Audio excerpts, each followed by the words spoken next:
Hi, my name's Cheryl Leggett, and I'm here to talk to you today about the legal entity of my micro business. I've chosen to set up as a sole trader because the process of setting up is relatively low in cost and it's easy to do. I also have a limited amount of funds available to me at the moment, so I think this is the best option. I'll also be setting up as a social enterprise, as the information booklet that I've created will help young people who leave care to lead a successful life living on their own. The advantages of being a sole trader are that it's low cost and easy to register.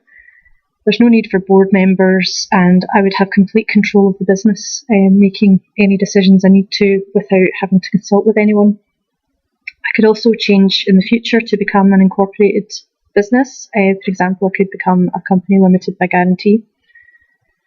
The disadvantages of being a sole trader are that I am the company, so anything I do would reflect on the business and could impact on the business. There's also a chance that I could be unable to work, which would mean I could lose on income. And I would also be personally liable for any debts incurred by the business, which would put my house and car at risk. And if there's any issues with customers or suppliers, I could be sued personally.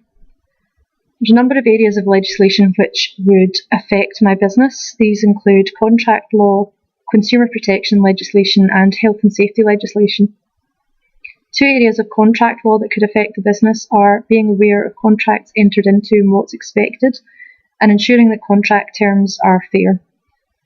By ensuring that I'm aware of contracts entered into, I can make sure I don't break any contracts or that contracts I have with suppliers, for example, aren't broken.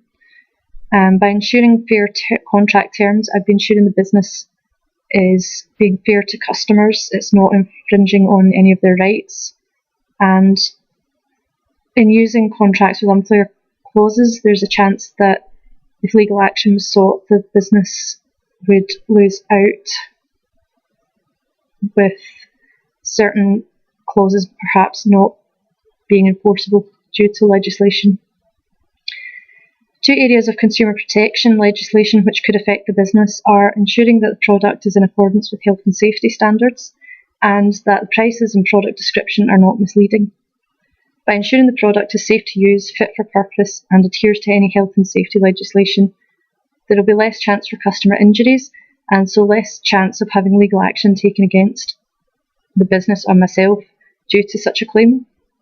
By ensuring that the prices and the product description are not misleading but are clear and easy to understand, there's less chance of a claim from a customer regarding this. It also provides a chance to build a positive reputation for the business as being clear about price and the customer would get the product that they're expecting to get. Health and safety would be a vital issue, mostly in the workplace. Ensuring that the workplace is clear of any hazards and has little risk of slips, trips or falls. I would also need to make sure that heavy items are stored in a safe place. So, for example, they're not on a high shelf, they can't fall down and hurt someone. Or when they're being lifted, they're lifted correctly with a straight back and from the knees to avoid injury. As I'll be working alone initially, there's a chance that any injury would lead to me being unable to work, and therefore a chance for a loss of income. I would also need to ensure there is good ventilation and lighting in the workplace to meet with workplace health and safety and welfare regulations from 1992.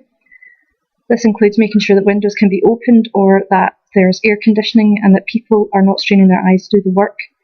As computers are likely to be involved in the creation of the products, we would need to ensure that desks are set up correctly for users and to help alleviate any health problems from poor posture. Thank you.